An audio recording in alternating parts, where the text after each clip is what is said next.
Vamos aí tentando já dar finalização para o nosso direito internacional, aqui agora finalizando a questão da formação e extinção dos estados. Tá? O resto da matéria aí, vocês vão ter todo o conteúdo aí apostilado para vocês estudarem, lembrando que a prova daí vai ser até a aula de hoje, né? A aula até finalizar a questão do estado. Tá? O restante aí vai ser material impresso que nós vamos passar para vocês. Então vamos aqui. Continuando a última aula, né? Essa aqui é a parte 2. Depois eu vou gravar mais uma ainda. Vamos falar agora dos deveres do Estado. Os Estados têm deveres para cumprir junto à comunidade internacional, sociedade internacional. E ele tem deveres tanto jurídicos como morais. E nós vamos ver aqui primeiro os deveres morais. Tá? Os deveres morais que os Estados têm uns com os outros dentro da sociedade internacional. Primeiro, o primeiro dever moral que nós colocamos é o dever de socorro. Dever de socorro e a colaboração.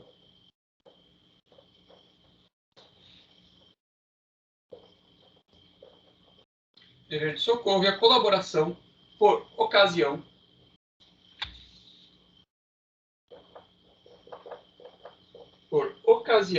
de calamidades naturais.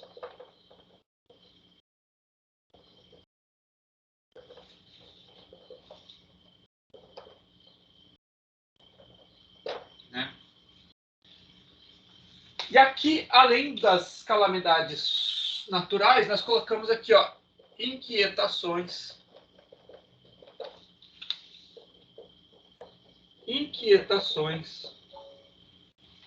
política e social.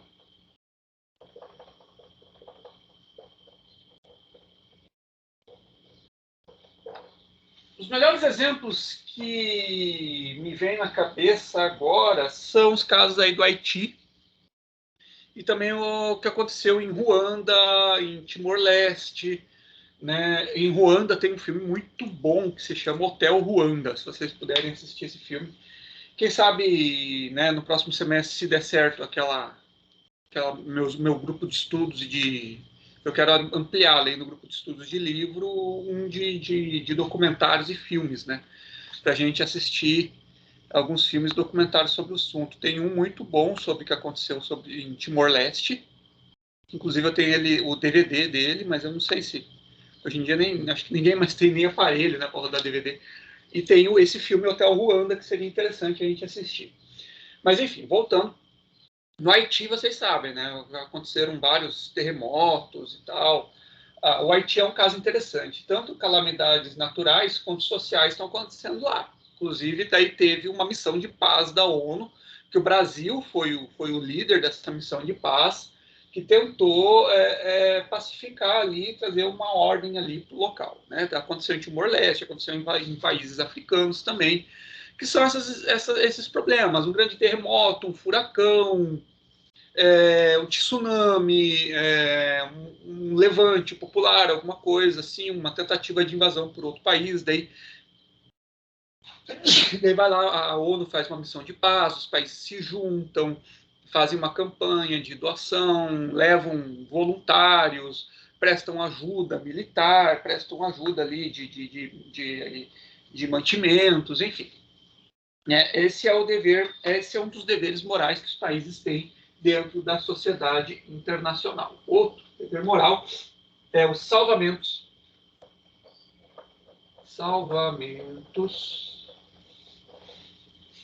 marítimos.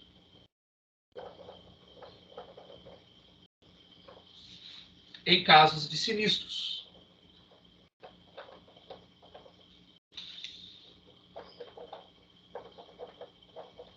Em casos de sinistros, quer ocorridos em águas territoriais,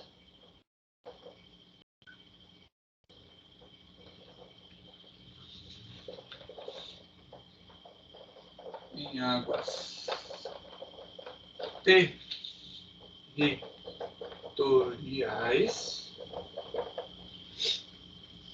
ou em alto mar.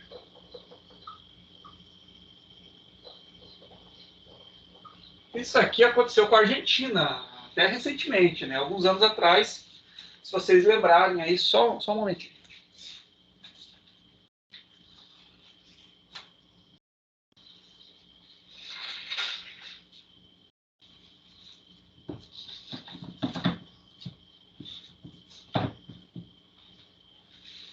Se vocês lembrarem, há uns anos atrás saiu na mídia e todo mundo acompanhou tal, o caso daquele submarino argentino que havia afundado, né, que tinha dado um acidente. O mundo inteiro se juntou para tentar encontrar esse submarino e ver se conseguiria resgatar com vida aqueles tripulantes. Né? Depois se descobriu que eles estavam todos mortos, infelizmente e tal. Mas o mundo inteiro, eu lembro que eu lia os jornais na época, daí tinha lá, acho que até o Brasil participou, mandou um navio da Marinha, eu acho que ia para navio de pesquisas, que ia para a Antártida, ele desviou um pouco, ficou uns dias ali ajudando, a Rússia enviou, os Estados Unidos, enfim, o mundo todo tinha mandado navios e coisa para procurar. E até, na verdade, a gente sabe que não era só um sentimento humanitário que fizeram isso, né? O mercado de indústria bélica é um mercado bilionário e esses países tiveram a chance de mostrar a sua tecnologia em ação e coisa.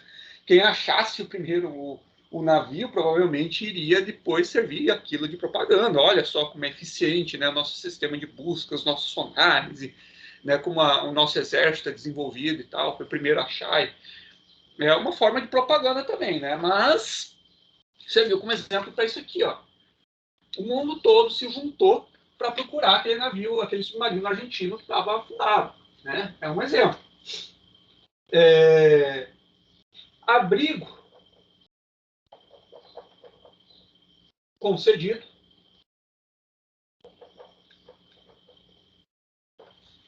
Em portos nacionais.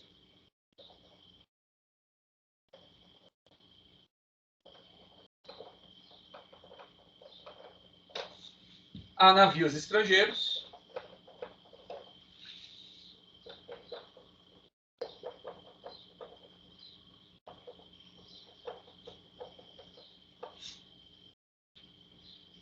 A navios estrangeiros. Para refúgio.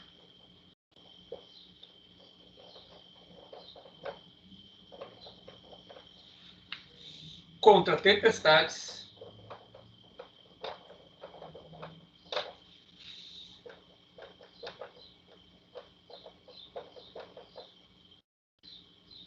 Contra tempestades. Ou em caso de reparos.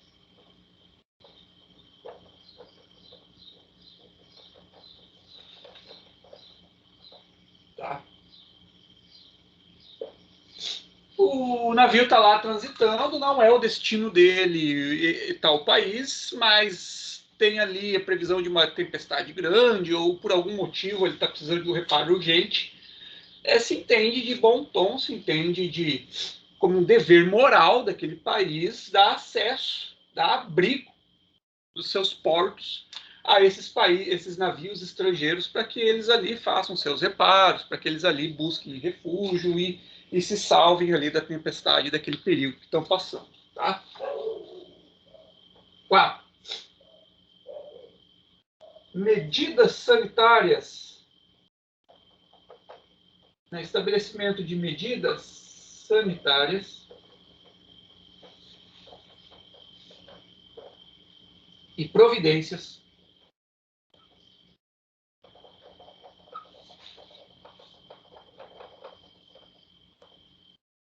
para a proteção da saúde,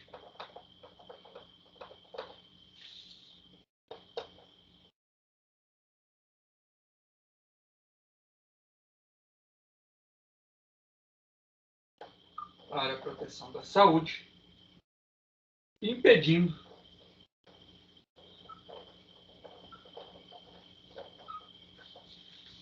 a propagação de enfermidades. Olha isso aqui, ó. Bem em tempo, né, de pandemia, cai bem esse dever moral, né?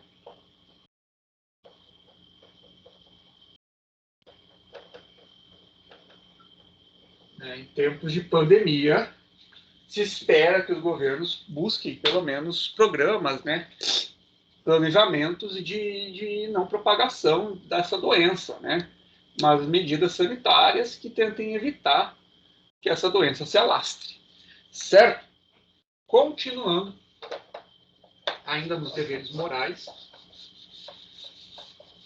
Esses deveres morais, gente, eles são o que o nome diz aí, eles são morais. É coisa assim que se espera meio que por costume, tá? Então, se o país não fizer isso, não vai ter uma multa, não vai ter uma sanção internacional, porque não é uma coisa ainda codificada, não é positivado isso, não é um tratado que estabeleceu isso, tá? É um costume, é um dever moral, se entende que é uma obrigação que se espera de um país com outro, com uma boa educação, por uma questão de humanidade mesmo, tá?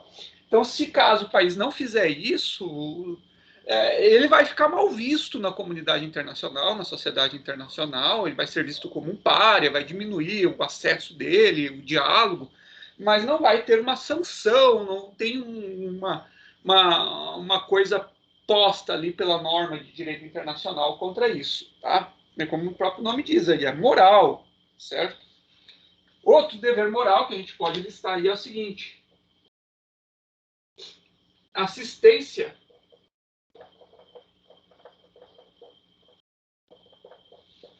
financeira,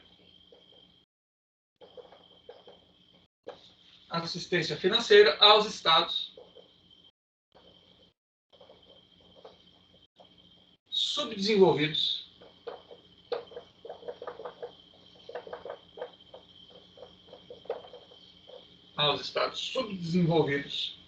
ou aos que se encontram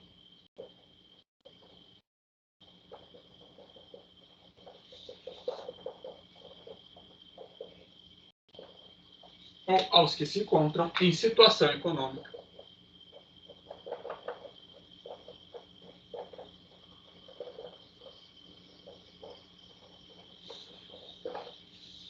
extremamente crítica.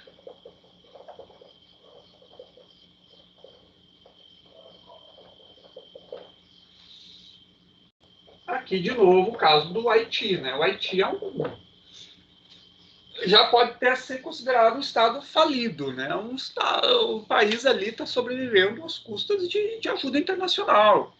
O pouco de estabilidade política que eles têm se mantém por pouco tempo, né?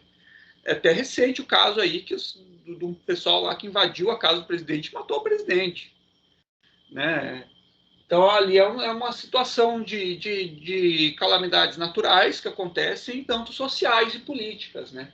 Então, se entende que há um dever moral, né, de pelo menos dar uma ajuda para os caras ali, para ver se consegue restabelecer o país, né? 6. Assistência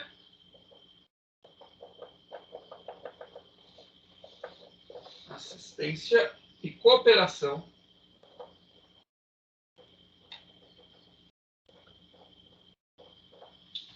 em matéria judiciária.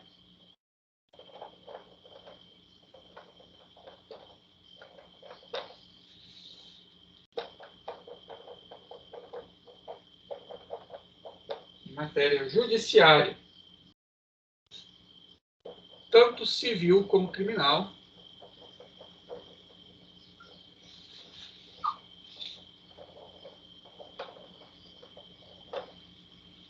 incluindo-se, né, como medidas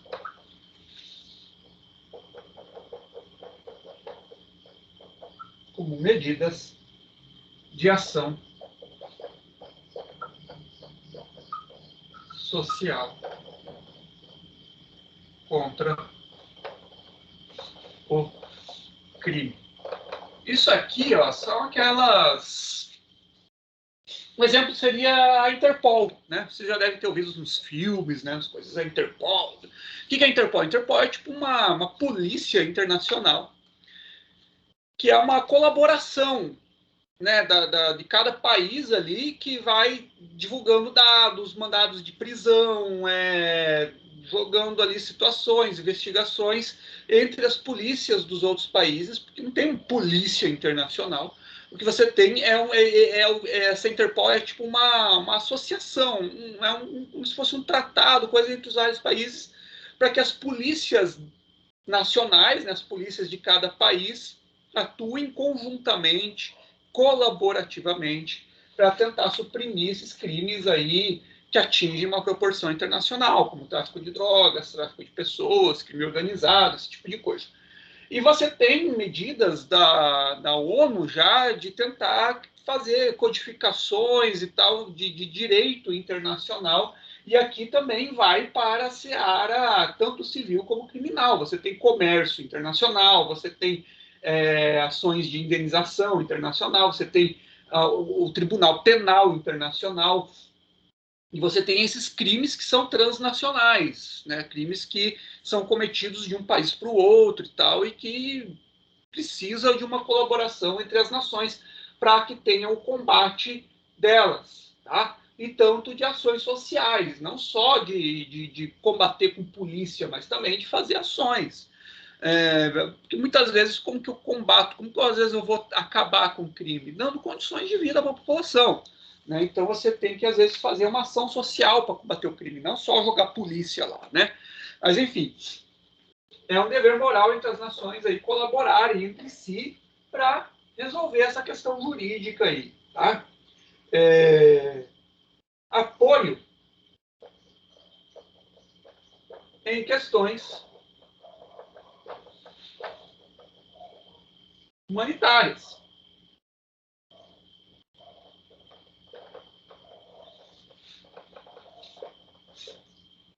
Tá?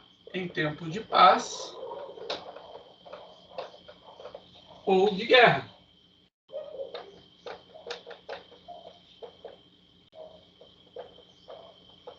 E aqui entra as questões ali, né, de ajuda em países que estão em situação vulnerável, como aconteceu já no Haiti, vou repetir o exemplo.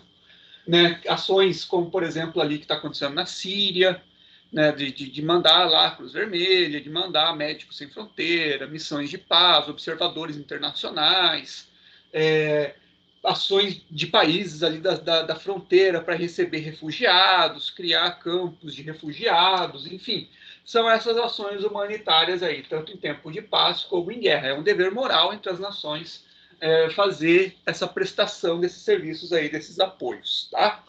Agora, visto os deveres morais, nós vamos para os deveres jurídicos, né? Os deveres estabelecidos em tratados e codificados.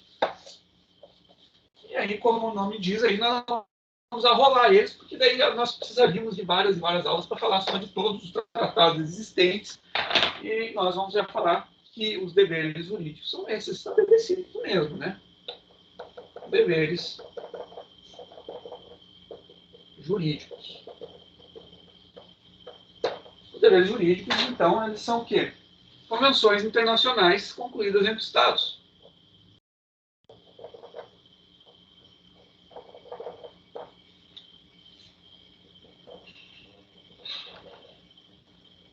Não vamos aqui ficar listando todas, até porque não tem tempo hábil para isso, né?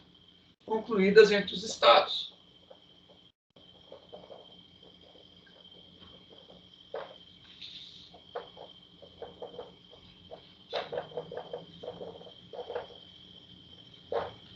Certo?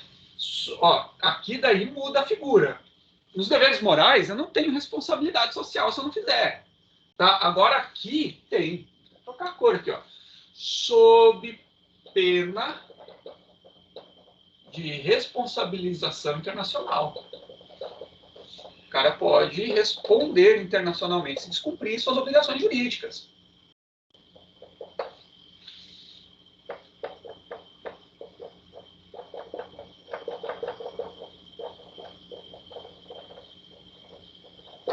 Tá?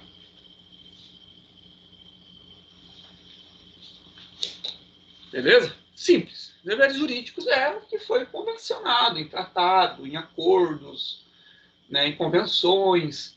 E se ele descumprir, nesse caso, daí pode haver, né, responsabilização internacional e sanções. Certo? Esses aí, então, são os deveres dos estados. Agora vamos para o dever de não intervenção.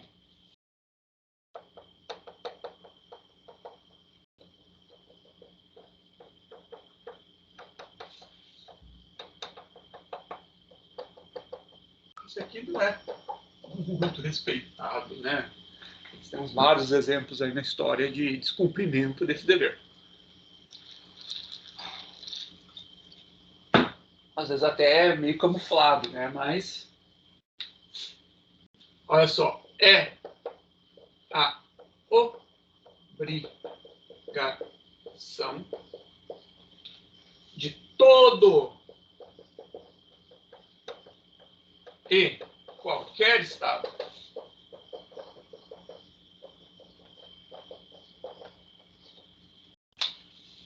não se ingerir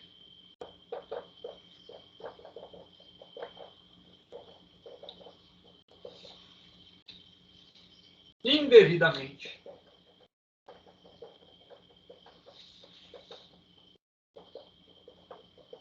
em assuntos particulares de outros estados.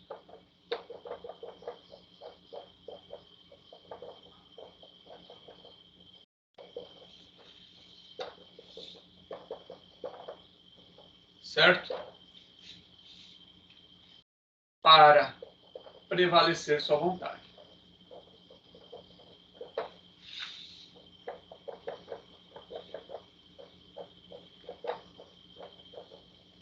E aí a gente pode listar, passar o dia listando casos aí que não foram cumprida essa regra aí, né?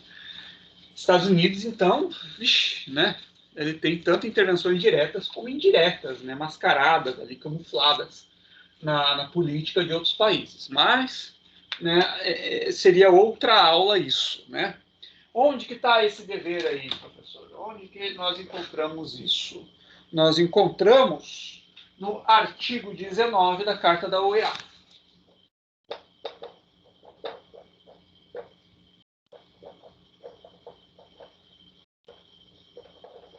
Da Organização dos Estados Americanos. Lá.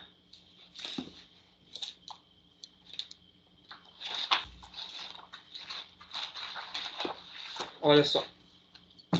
Nenhum Estado ou grupo de Estados tem o direito de intervir, direto ou indiretamente, seja qual for o motivo, nos assuntos internos ou externos de qualquer outro. Este princípio exclui não somente a força armada, mas também qualquer outra forma de interferência ou de tendência atentatória à personalidade do Estado e dos elementos políticos, econômicos e culturais que o constituem. Tá? Tá estabelecido isso na Carta da Organização dos Estados Americanos. É cumprido sempre? Nem sempre, né? Mas não cabe a nós aqui fazer críticas ou comentários sobre isso. Pelo menos não nessa aula aqui, né? Agora, formas aí de intervenção, né? O que é intervenção? O que é essa intervenção? A intervenção, ela é, primeiro, imposição da vontade,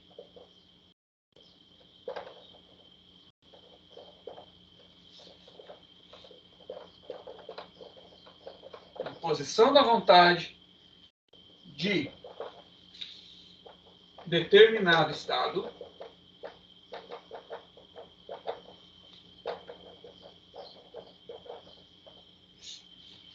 em relação a outro. É um Estado obrigando o outro a fazer o que ele quer. Tá? Pelo uso da força,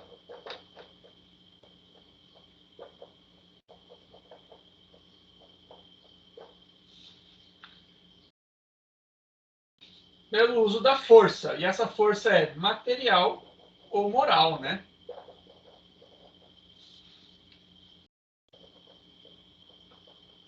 A força não precisa ser só lá o exército presente lá, né? Pode ser uma coação moral, uma coação de ameaças velada ali, né?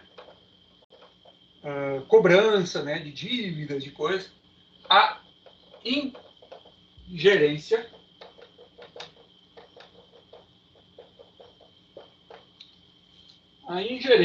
não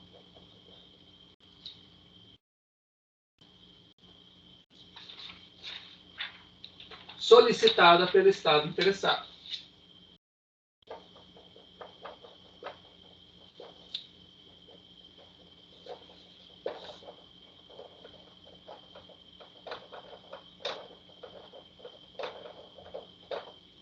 Tipo, o que você está fazendo aqui? Ninguém te chamou aqui, né? Aquela velha história. Ninguém te chamou aqui para conversa. O que você está fazendo aqui? Né? Não preciso de você aqui me dizendo o que eu tenho que fazer, né? Não é você que decide sobre as minhas coisas. É como se os países estivessem, né, conversando assim. C. Existência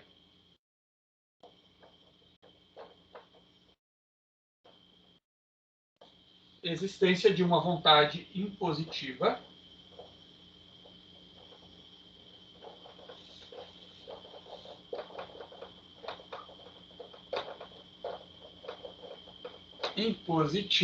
e abusiva.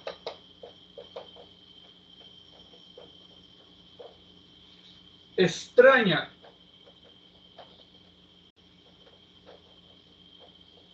a do direito,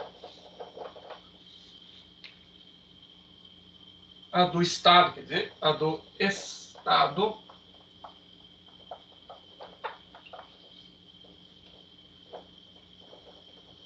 estranha a do Estado objeto da medida.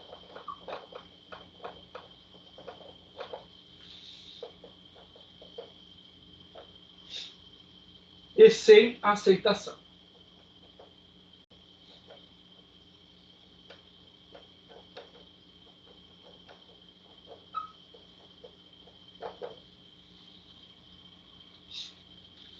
Olha só. Presença de dois estados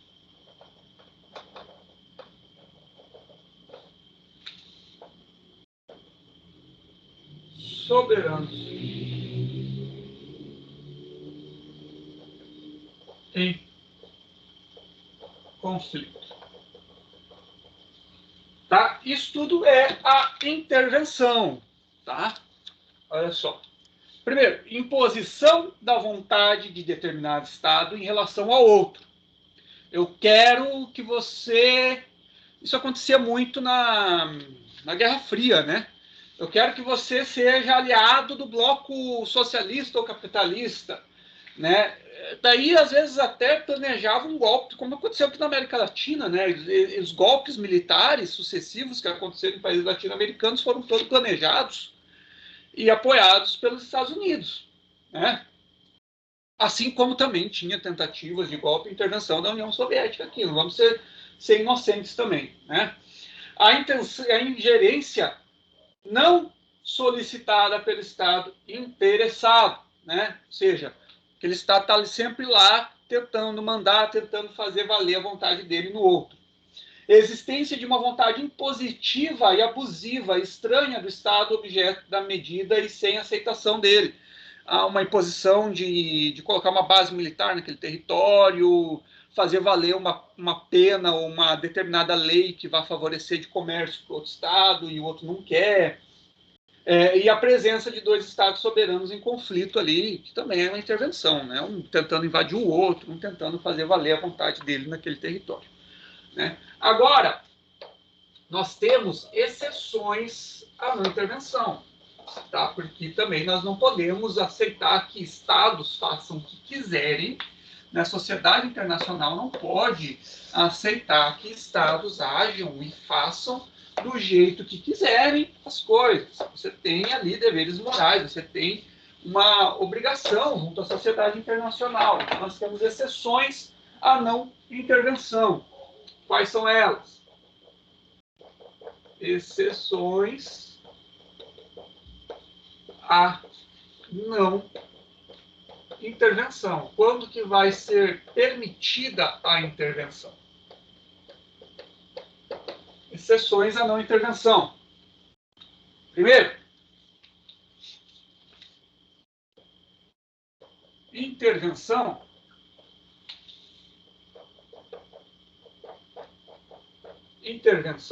estabelecida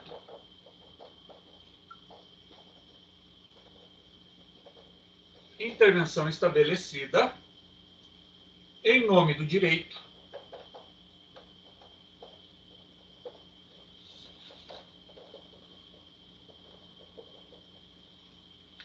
direito de defesa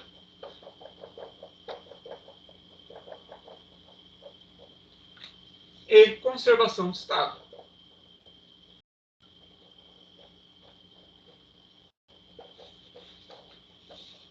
Isso aqui foi o que aconteceu com os Estados Unidos depois do ataque das Torres Gêmeas, em 2001. Eles tiveram aprovadas pelo Conselho de Segurança da ONU a intervenção no Afeganistão.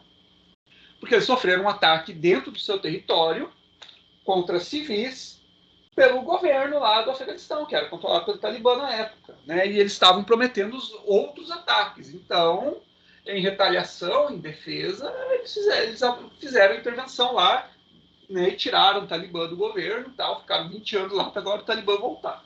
Mas é outra história, seria outra aula só disso aí, né, gente? Se vocês têm interesse nesses conteúdos, nessas matérias aí,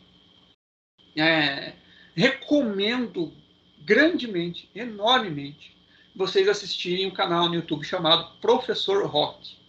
O cara é excepcional, o cara é muito bom em geopolítica, em política internacional, direito internacional. As aulas dele são fenomenais. Recomendo muito o canal dele, tá? Vocês vão aprender muito.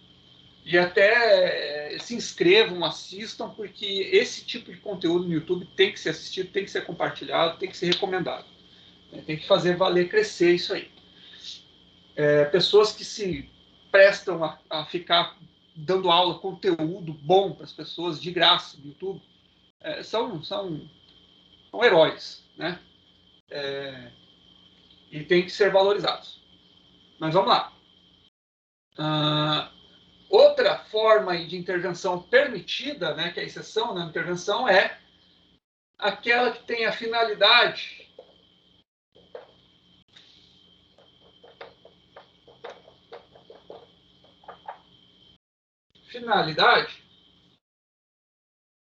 salvaguardar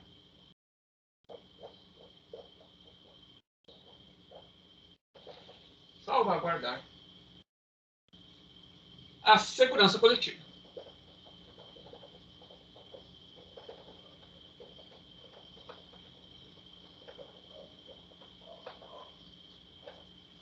Que até caberia a intervenção ali no Afeganistão mesmo naquela época, né? Você tinha um grupo terrorista comandando o país e que estava ameaçando de fazer ataques de novo contra os Estados Unidos, contra o Ocidente, enfim, que caberia aqui também essa situação, né?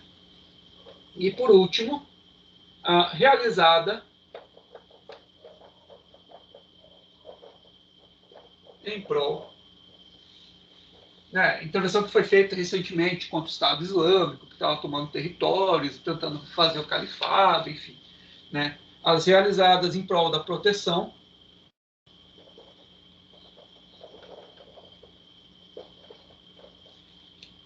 e promoção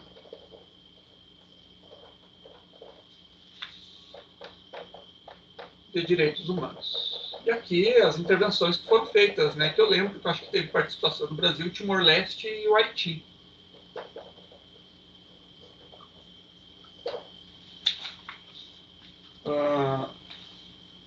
Então, gente, essas são as exceções. Quando você tem esses motivos aqui, ó, intervenção estabelecida em nome do direito de defesa e conservação do Estado, se o outro me atacou primeiro, eu tenho o direito de me defender.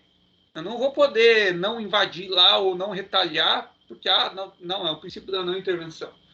Né? Eu vou ter o direito de me conservar e me defender. Tá? Segundo finalidade, salvaguardar a segurança coletiva. Você tem um bando de maluco lá dominando o país com acesso a armas e tal, e ameaçando todo mundo. Você vai lá fazer uma intervenção. Vai estar aprovada, né? Vai estar regulamentada. e outra realizada em prol da proteção e promoção de direitos humanos. Né? Teve uma calamidade social enorme, como, né, o Haiti ali, você precisa o mundo, outros países irem lá ajudar, né, manter a segurança, manter um pouco de estabilidade política no local. Tá? Quando acontecer esses casos, essas situações, a intervenção é permitida, certo?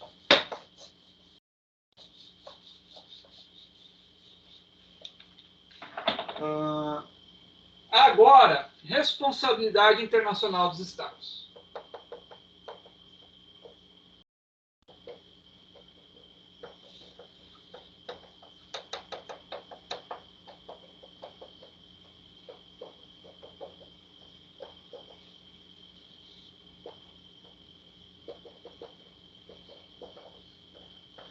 Responsabilidade internacional dos Estados. Aqui acontece quando ocorre um ilícito internacional. Quando vocês estudarem direito civil, vocês vão ver lá que o direito à reparação tal, acontece de um ato ilícito. Né? Não vou aqui explicar tudo certinho, vocês vão ter aula disso. Basicamente é isso que acontece, entendeu? Alguém fez um ato ilícito contra você, você vai ter o direito de reparação, seja material ou moral. Agora, na seara internacional, a mesma coisa. Quando estados ou organizações internacionais cometem atos ilícitos, internacionalmente falando, aquele estado vai ser responsabilizado, tá? Olha só, ilícito internacional é todo ato violador de norma de... Vocês podem ver no material ali que está DIP, né? O que é o DIP? É de Direito Internacional Público.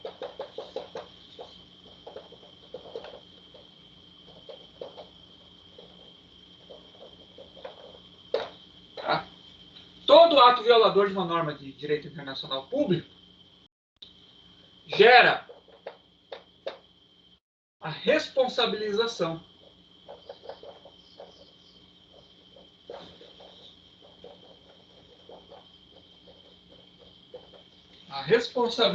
no causador do dano.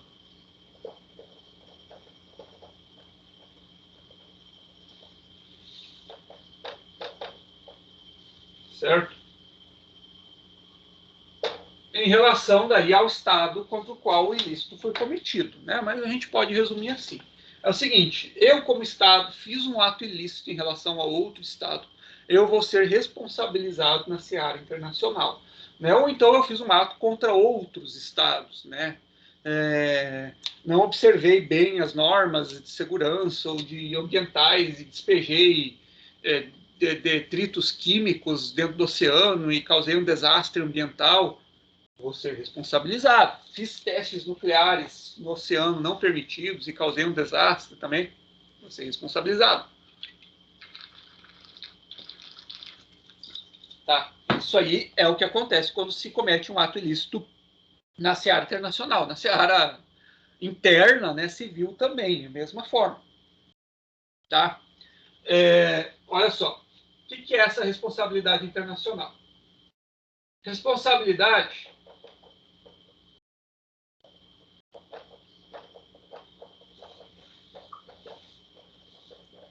internacional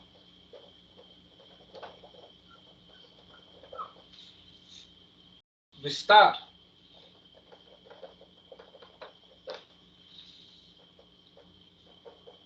é o instituto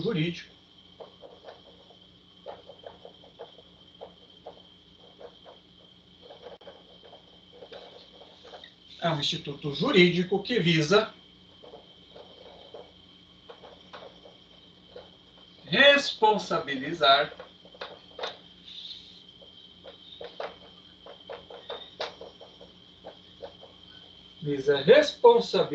determinado Estado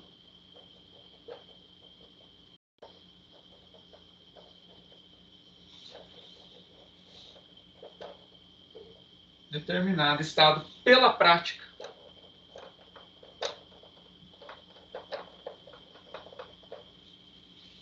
de um ato atentatório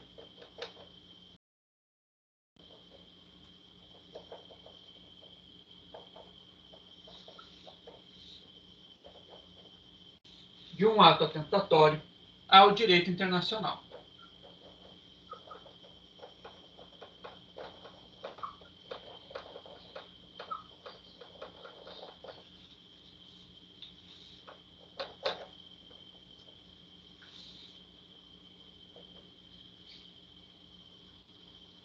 Tá? Esse ato ele tem dupla finalidade.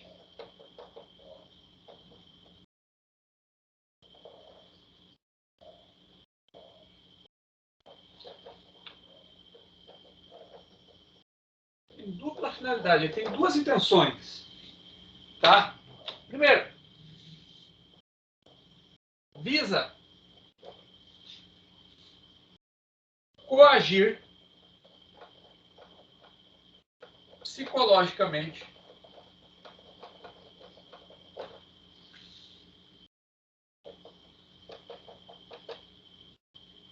os estados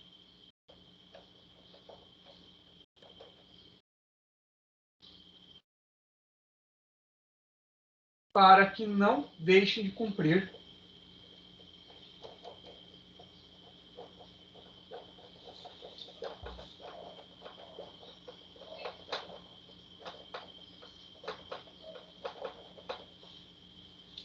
os compromissos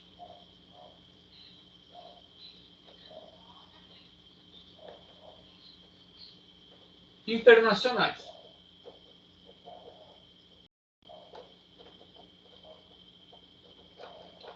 Isso aqui funciona mais ou menos como as penas, né, mesmo no direito penal. Né? Parte do objetivo das penas não é só reprimir o crime, né? Não é só fazer a vingança, né? A pena é também evitar, né? Porque a pessoa, olha, se eu fizer tal coisa, eu vou ter tal pena, então é melhor não fazer. Então isso aqui é uma finalidade. Opa, deixa eu escrever direito. É uma finalidade preventiva.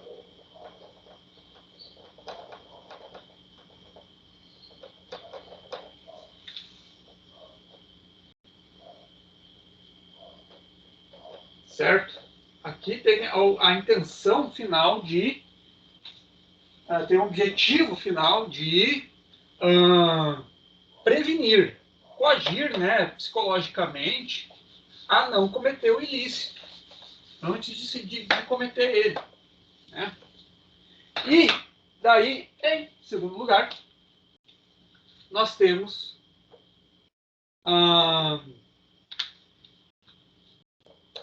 visa a responsabilização, né, visa atribuir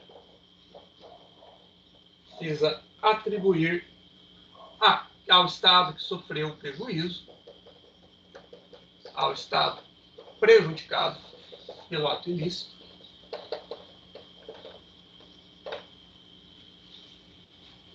ao Estado prejudicado, uma justa e devida reparação.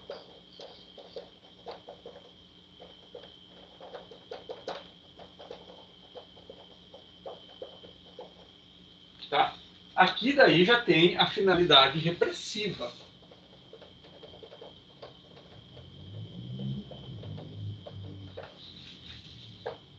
Que já não é prevenir, que não é prevenir, que é reprimir. Aqui já é de punir o que aconteceu. Tá? Então, olha só. O que é a responsabilidade internacional? É um instituto jurídico que visa responsabilizar determinado Estado quando ele pratica ato atentatório ao direito internacional. Que daí, como ele é um ato atentatório, aquilo que está previsto no direito internacional deve ser considerado um ato ilícito, tá? Contra a lei internacional. E ele vai ter dupla finalidade, essa responsabilização. Primeiro, ela vai tentar coagir psicologicamente, ou seja, de forma não material, né? Só está ali a norma falando, ó, né, quem cometer isso vai ser responsabilizado. Que é a finalidade preventiva, né? Tentar coagir por meio dessa norma, por meio da existência de uma sanção, que eles cumpram os seus objetivos, né? Com que eles não deixem de cumprir os compromissos internacionais. Só que daí, caso eles assim não obedeçam, aí há a finalidade repressiva, que daí é quando aconteceu a coisa, quando aconteceu o ato ilícito, o Estado que foi prejudicado vai ter o direito a receber uma justa e devida reparação, que daí vai ser a finalidade repressiva da responsabilidade internacional, tá? Agora, dito já isso, nós vamos para as características da responsabilidade internacional.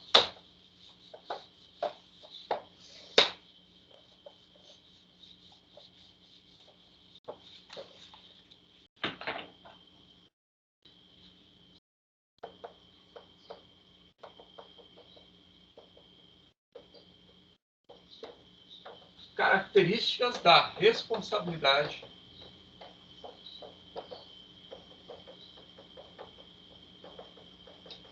internacional.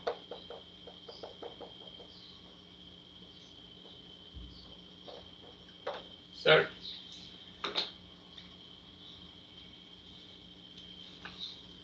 Olha só. Fundamento da responsabilidade internacional, fundamento é que os Estados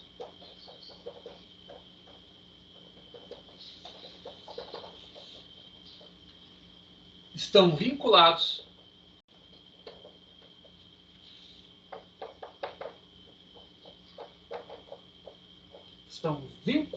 ao cumprimento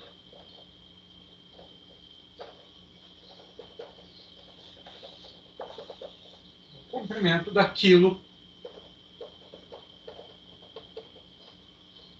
que assumiram,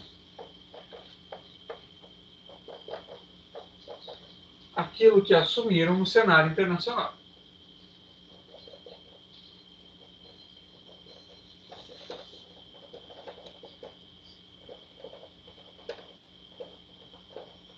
Tá? Você fica ali vinculado, você assumiu o compromisso, você tem que cumprir. Tá? Você vai ser cobrado quanto a isso. Tá? E aqui um adendo. Ó. No direito internacional,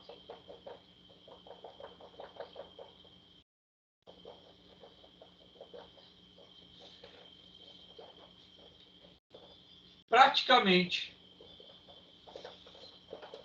e é até uma questão de lógica isso, né? Praticamente não existe responsabilização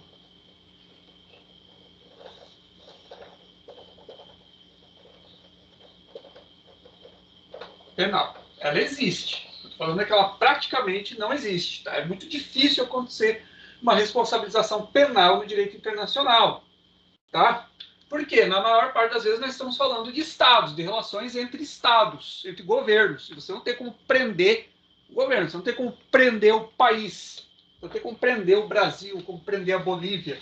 Você tem que compreender indivíduos responsáveis, mas daí para você fazer com que o indivíduo seja responsabilizado por aquele ato, aí é um pouco mais complexo, tá? Então, a responsabilização penal no direito internacional ela é utilizada apenas em casos excepcionais, né? Como em casos de guerra, crimes de guerra,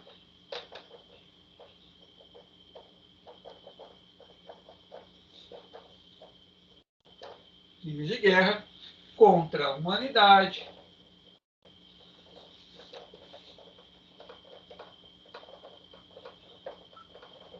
genocídio e etc.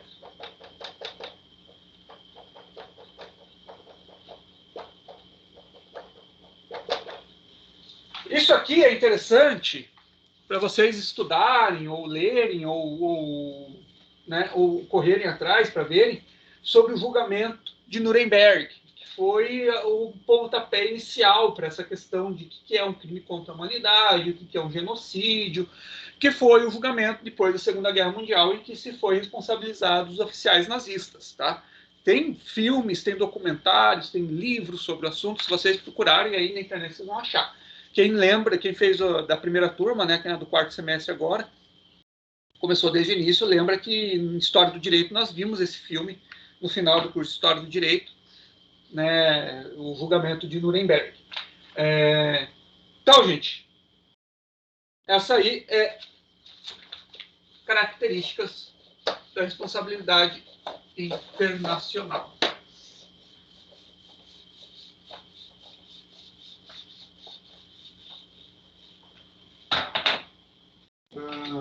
Agora nós vamos falar sobre proteção diplomática.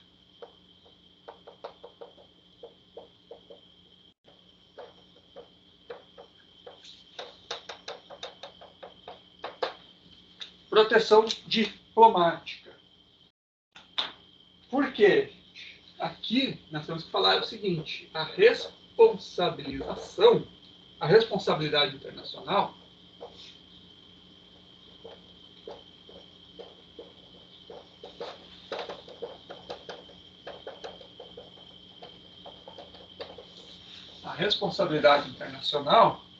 ela opera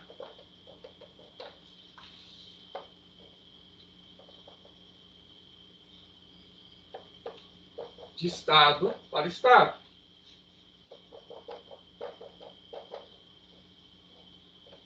E não de indivíduo para indivíduo ou de indivíduo para Estado, tá?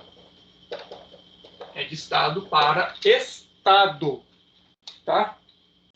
E aí vem o seguinte, ó. Caso haja demanda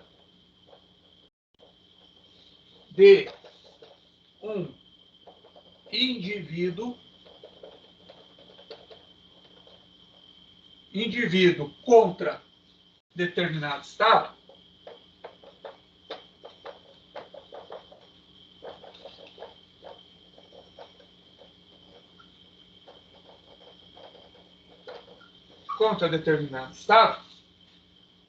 o seu Estado é que demanda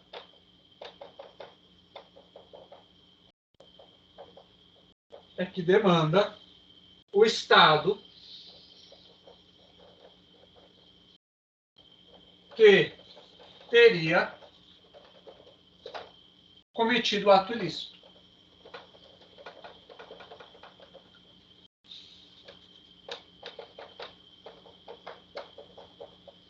Funciona assim, ó. Vamos supor que eu queira entrar com uma demanda porque eu, por algum motivo, acho que a Itália cometeu um ato ilícito contra mim. Eu quero demandar contra a Itália. Eu não vou poder entrar no Tribunal Internacional de Direito e demandar eu contra a Itália. Eu vou ter que ir lá no consulado brasileiro, no Ministério das Relações Exteriores brasileiras, contar a história e pedir para que o Brasil entre contra a Itália no Tribunal Internacional. É o Brasil que vai entrar no meu lugar, entendeu? E qualquer indenização, coisa que conseguia para o Brasil, não é para mim. Olha só que interessante. Né? Indivíduos não podem demandar contra estados, certo? Vai ser essa proteção diplomática, vai ser em regime de substituição jurídica, né?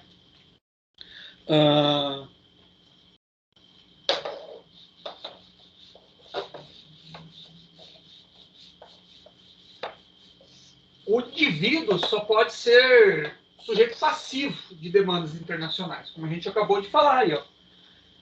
Crimes de guerra, crimes de genocídio, né, contra a humanidade, vai ser pessoas que vão ser os réus. Tá? A pessoa não pode demandar o Estado no polo ativo, mas ele pode ser passivo, tipo, do mundo, da sociedade internacional contra ele. Tá? Exemplo de pessoas que foram julgadas aí no Tribunal Penal Internacional: os oficiais nazistas, o Slobodan Milosevic, Saddam Hussein, que foram condenados aí. Eu acho que teve outros, também teve um general Idi Amin, que foi um ditador de um país africano, agora não lembro que país que foi. Não lembro que país que era. O nome dele é Idi Amin, depois vocês procuram aí. Se eu não me engano, ele também foi condenado no Tribunal Penal Internacional, né, individualmente por crimes contra a humanidade. Elementos constitutivos da responsabilidade.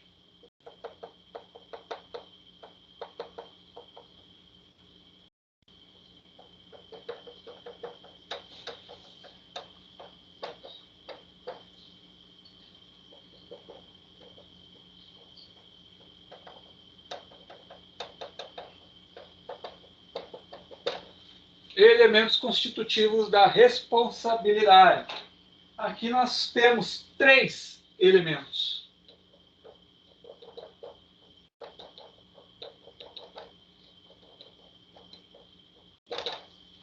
Primeiro, existência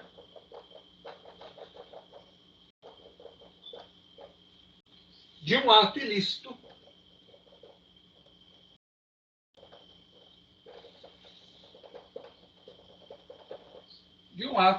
internacional.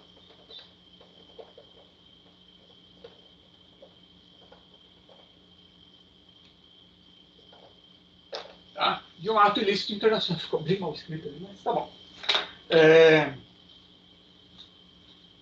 B. Presença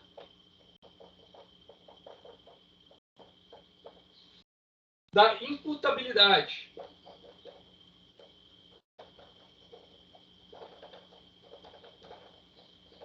O que é isso? É o nexo causal. Vocês vão ver aí quando vocês estiverem estudando direito civil, sobre a questão de responsabilidade civil, vocês vão estudar o que é o nexo causal, mas é o seguinte, né, brevemente adianto para vocês que é mais ou menos o seguinte: eu não posso demandar uma pessoa que não tenha tido nada a ver, né? A conduta dela tem que ter ligação, tem que ter dado causa àquele ato ilícito que eu estou imputando a ela, né?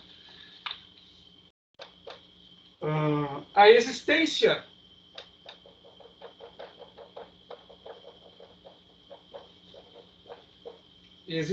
de um prejuízo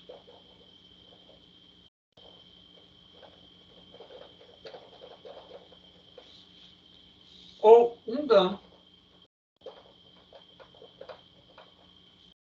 a outro Estado.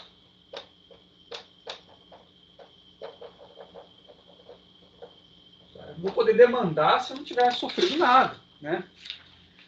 Então aqui é o seguinte, para que realmente seja configurada a responsabilidade internacional, então ele tem que ter 3 elementos constitutivos dela. Primeiro, existência de um ato ilícito, ou seja, eu tenho que ter descumprido uma norma internacional, um tratado, um acordo. Esse ato ilícito, né, tem que ter nexo causal com o prejuízo que eu estou imputando. E terceiro, tem que ter um prejuízo, eu tenho que ter sofrido algum dano, alguma coisa tem que ter causado essa conduta ilícita, né, para mim. Tá? Vistos os elementos constitutivos da responsabilidade, nós vamos falar das formas de responsabilidade internacional.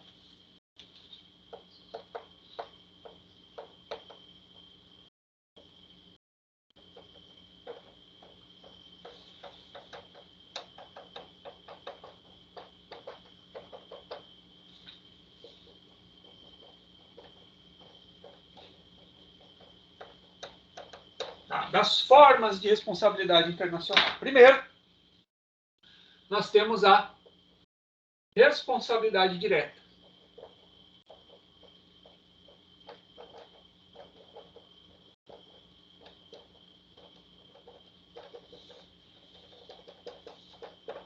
Que é o que essa responsabilidade direta? É quando o ato ilícito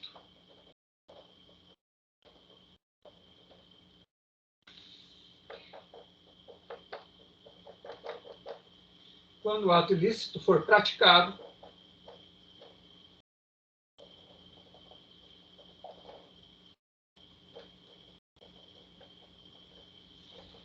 for praticado pelo próprio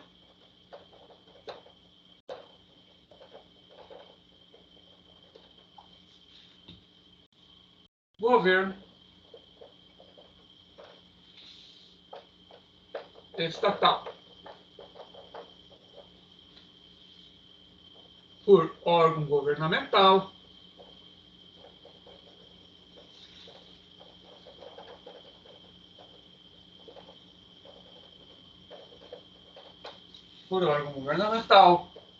por funcionários,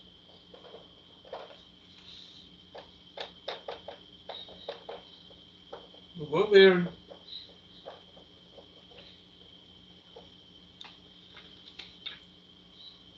né? Ou para qualquer coletividade pública, enfim, qualquer entidade aí governamental que responda sobre ele, que tenha representatividade direta do Estado, tá? É responsabilidade direta. Quando é o próprio governo, quando é o ministro do exterior, o presidente, quando é o órgão governamental, o Ministério da Saúde, o Ministério das Relações Exteriores, ou então por funcionários que tenham representatividade direta, né? O cônsul, o diplomata, o ministro das Relações Exteriores, um policial, alguma coisa assim, tá? Um oficial do exército e tal. Aí nós temos também a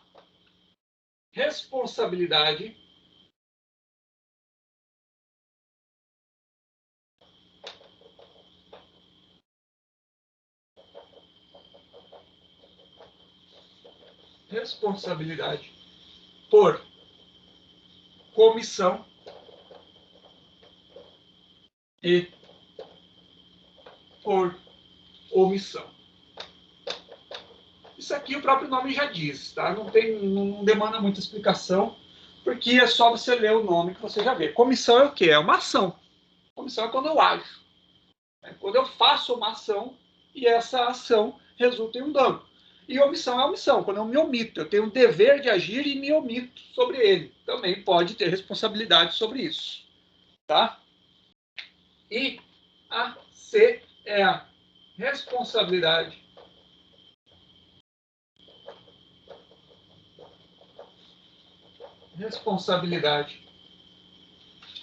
convencional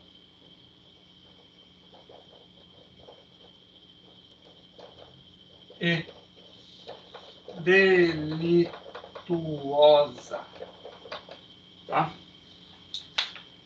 Que aqui é simples, ó. Resulta quando resulta do descumprimento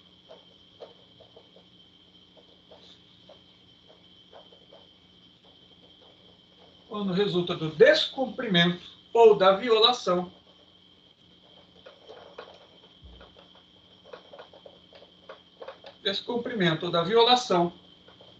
de um tratado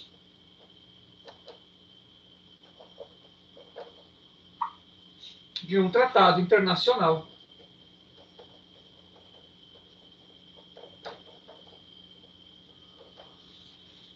de que é parte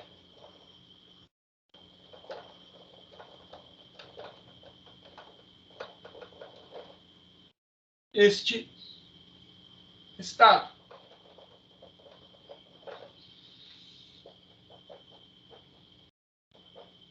Certo?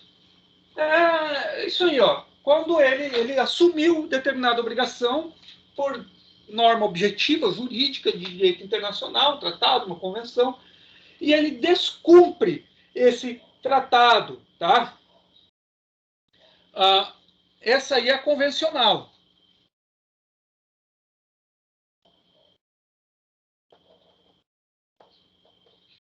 Responsabilidade convencional, de convenção. Tá?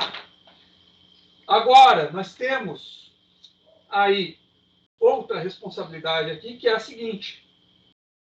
Quando o ato ilícito praticado pelo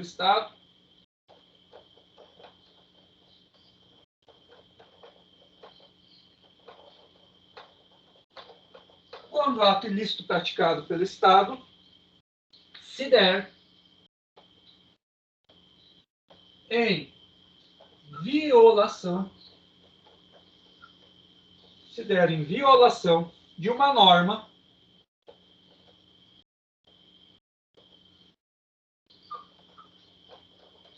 proveniente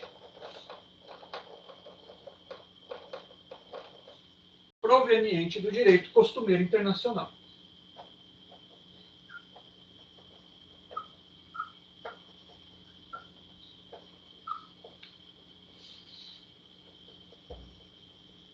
Aí a responsabilidade será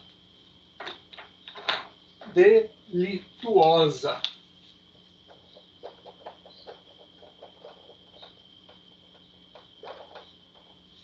Certo? Então, olha só. Responsabilidade direta, então. É quando o ilícito for praticado pelo próprio governo. Tá? O governo determinou. É o Estado mesmo que quis praticar esse ato ilícito. Né? Ou o próprio governo, de forma oficial, ou então quando for feito por um órgão governamental ou por funcionários do Estado. Porque daí se entende que qualquer ato feito pelo funcionário do Estado é a personificação ali daquele Estado. Tá? Nós temos também a responsabilidade por comissiva ou por omissão. Tá? Comissiva é o quê? É o ato. É quando ele age, e por omissão é quando ele se omite, quando tem o dever de agir. Tá? Responsabilidade convencional e delituosa. A convencional ela resulta do descumprimento da violação de um tratado em que este Estado for parte. Ele convencionou assumir aquela obrigação e daí agora está descumprindo. E a ilícita é delituosa, quer dizer, delituosa quando o ato ilícito praticado pelo Estado se deu em violação de uma norma proveniente do direito internacional, vai ser considerado um delito. Certo? E aí, nós podemos falar ainda da natureza jurídica da responsabilidade internacional.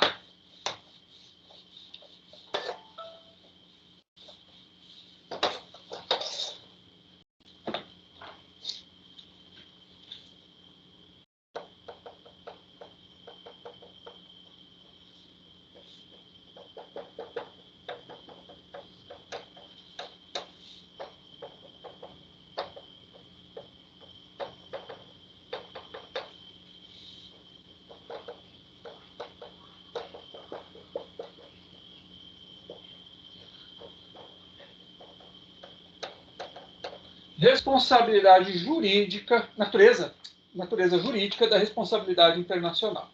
Primeiro, nós temos duas doutrinas, tá? Nós temos a doutrina subjetivista,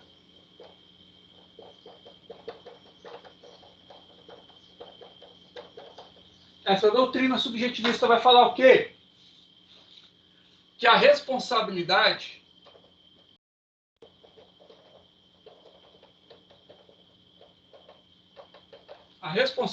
internacional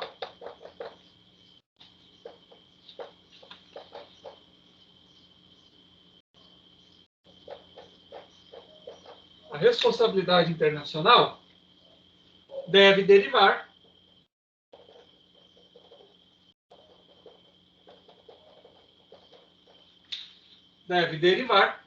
de um ato culposo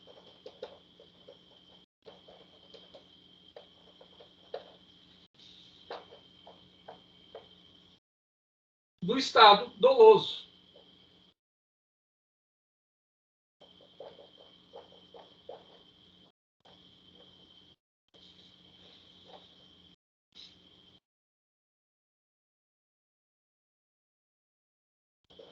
Em termos de vontade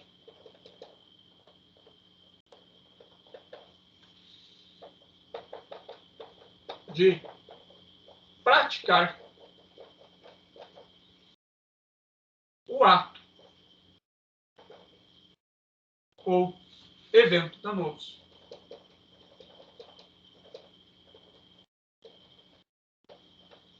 Certo? Já a doutrina objetivista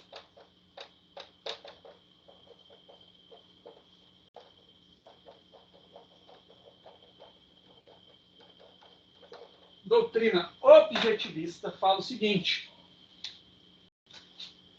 a existência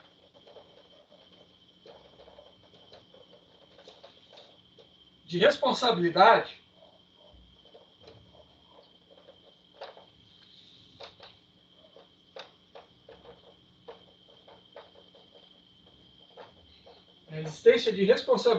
do Estado vai vir no simples fato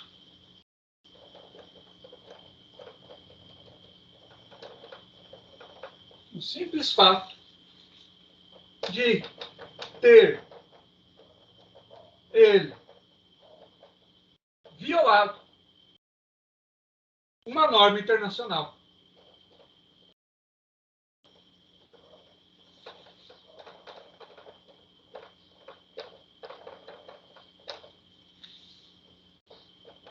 Uma norma internacional que deveria respeitar.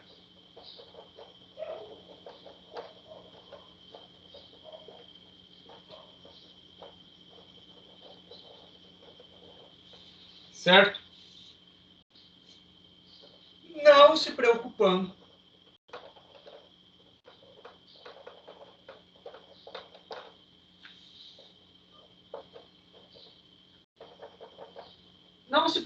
em saber quais foram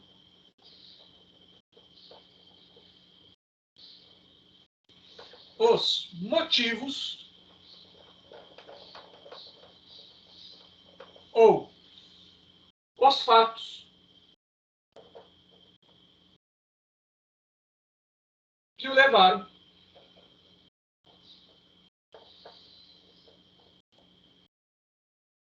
a atuar delituosamente.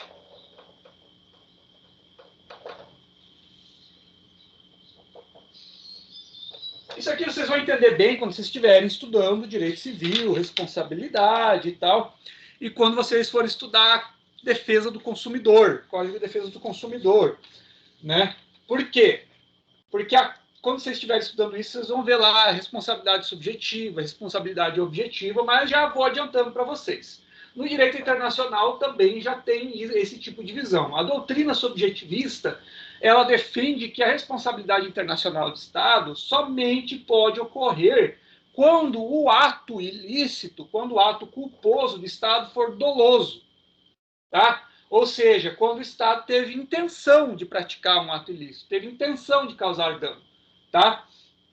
Já a doutrina objetivista, ela defende que a existência da responsabilidade do Estado decorre do simples fato de ter ocorrido um dano, de o Estado tem nexo causal na conduta do Estado e o dano ocorrido, ele vai ser responsabilizado. Não interessa se ele queria ou não causar esse dano. Ele fez, ele tem que responder, certo?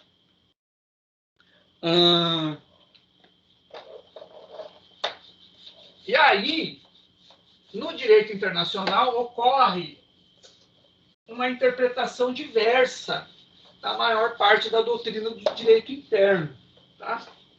No direito interno, o que prevalece é a teoria objetiva em responsabilidade do Estado. No direito internacional já é diferente. Tá? No direito internacional,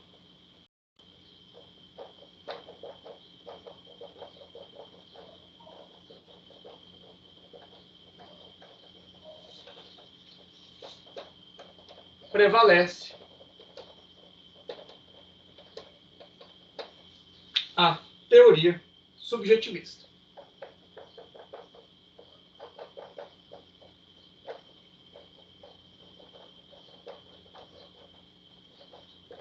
Tá? A teoria objetiva só vai ser utilizada em poucos casos.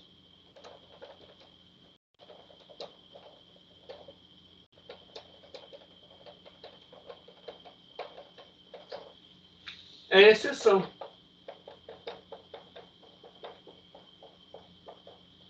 Como nos casos de energia nuclear.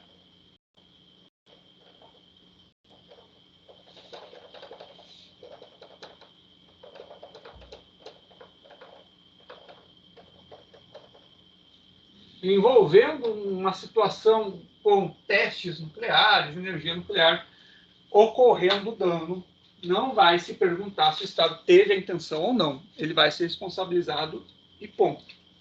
Certo?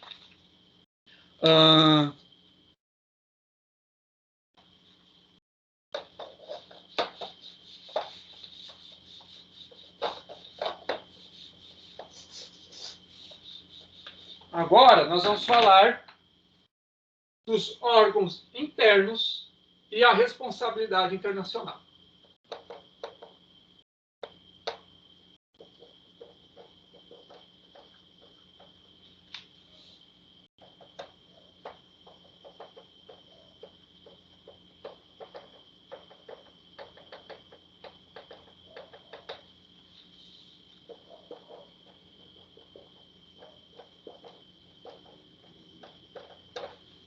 Órgãos internos e responsabilidade internacional.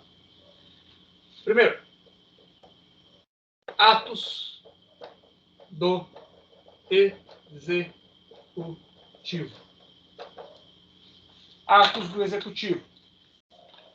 Todos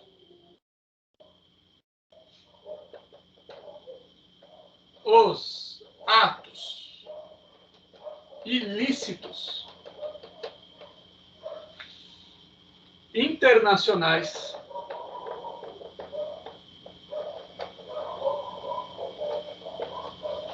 praticados pelo executivo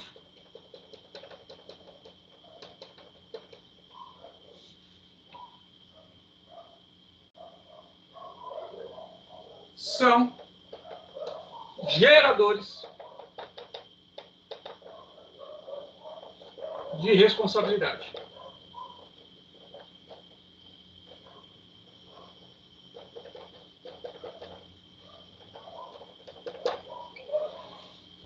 Nós também temos atos do legislativo.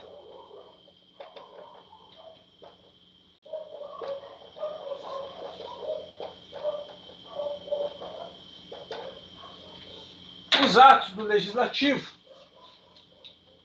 ele viola o direito internacional somente em 4 hipóteses, tá? Primeiro, quando o parlamento, quando edita leis, quando edita leis contrárias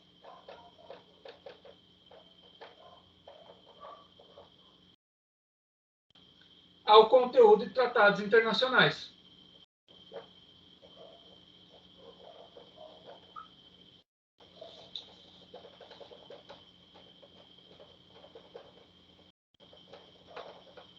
Tá?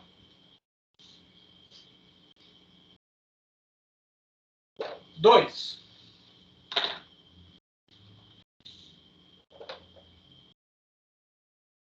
Quando revoga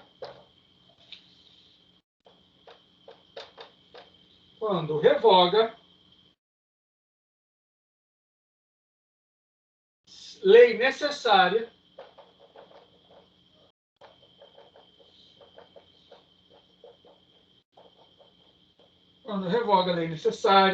à correta aplicação de um tratado.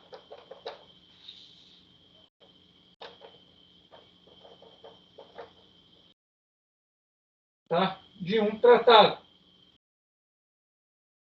Deixando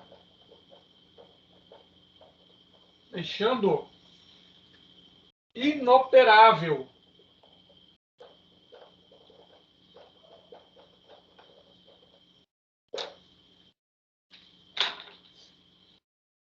três.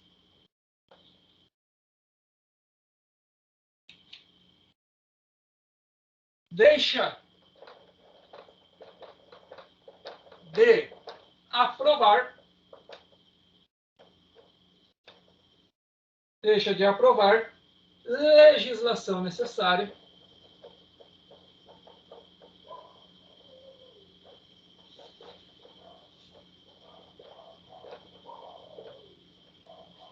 legislação necessária ao cumprimento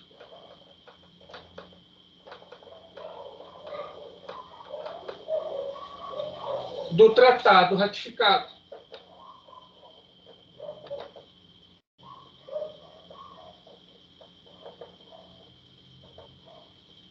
No tratado ratificado. E, por último,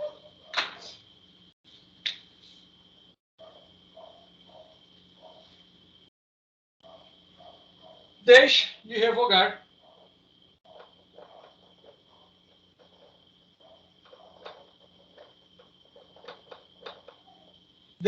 revogar legislação contrária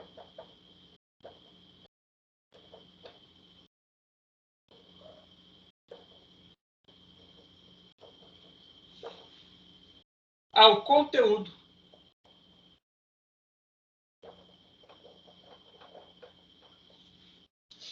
de um tratado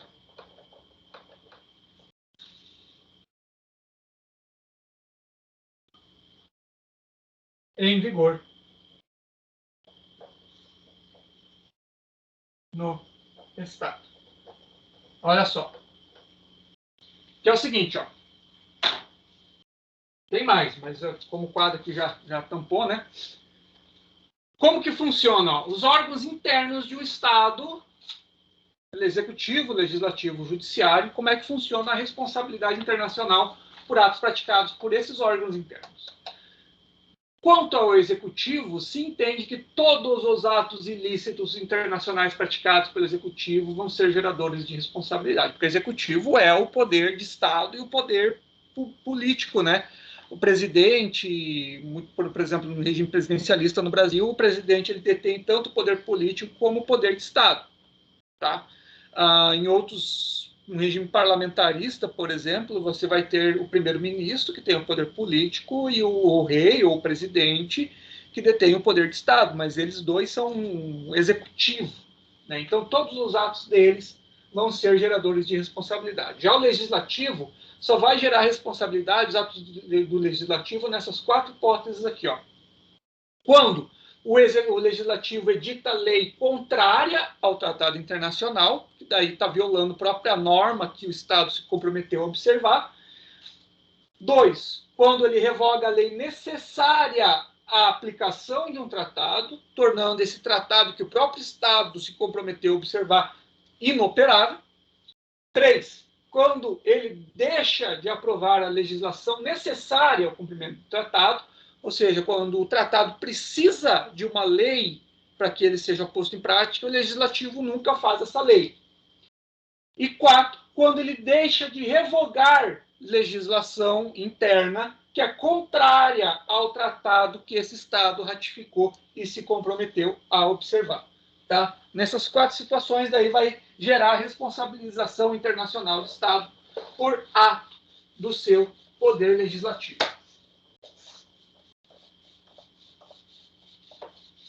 E quanto a isso, nós ainda podemos falar sobre atos do judiciário.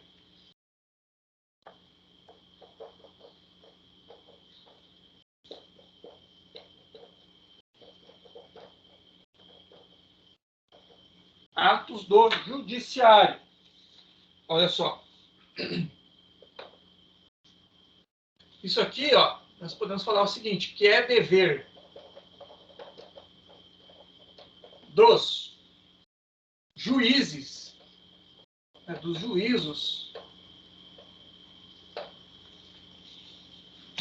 quer dizer, dos juízes e tribunais,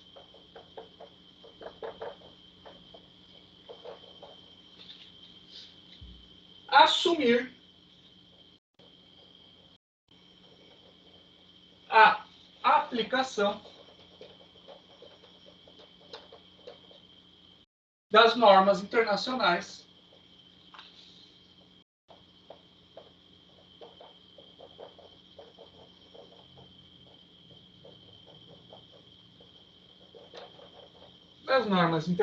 em vigor no país.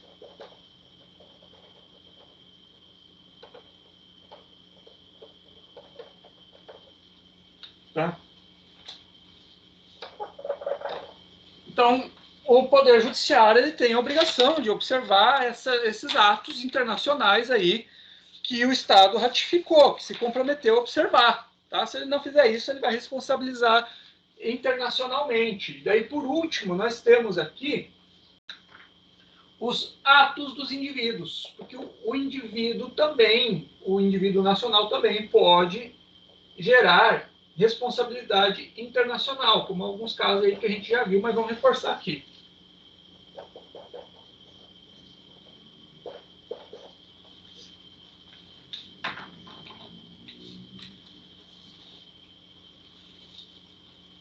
Olha só, que há atos que, se praticados por indivíduos,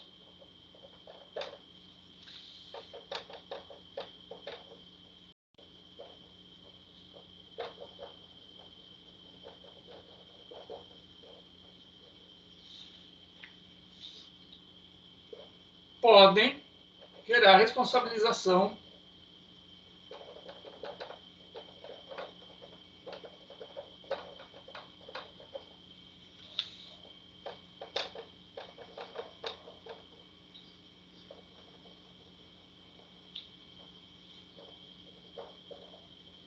internacional ao Estado.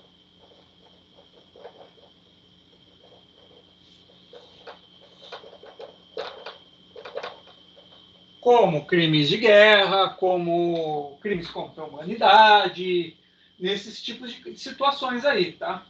Só que aqui, olha só, aqui a responsabilidade estatal, ela não decorre, tem que observar bem isso aqui, ó. A responsabilidade estatal não decorre exatamente pela conduta do indivíduo.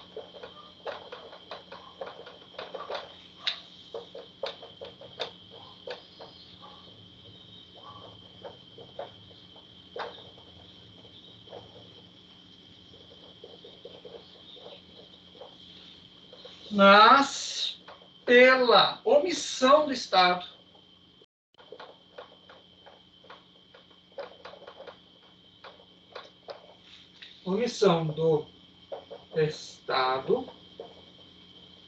em prevenir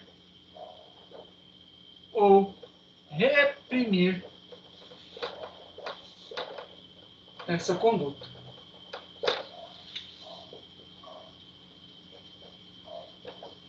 Tá? Por exemplo, quando o Estado dá abrigo a um terrorista ou dá abrigo e dá instrumentos para que um torturador, né, faça seus atos lá de tortura, de genocídio, de crimes contra a humanidade. Tá? Então, gente, isso aí era a questão da responsabilidade estatal em órgãos internos, né? E daí agora nós terminamos essa segunda parte por aqui. Daqui a pouco eu vou terminar de gravar sobre responsabilização do Estado. Nós vamos falar ainda sobre esgotamento dos recursos internos, excludentes da responsabilidade, chefes de Estado e tal. E aí, eu acho que mais 1 hora e pouco nós terminamos aí toda a questão do Estado no direito internacional. Certo? Até daqui a pouco para mais uma aulinha.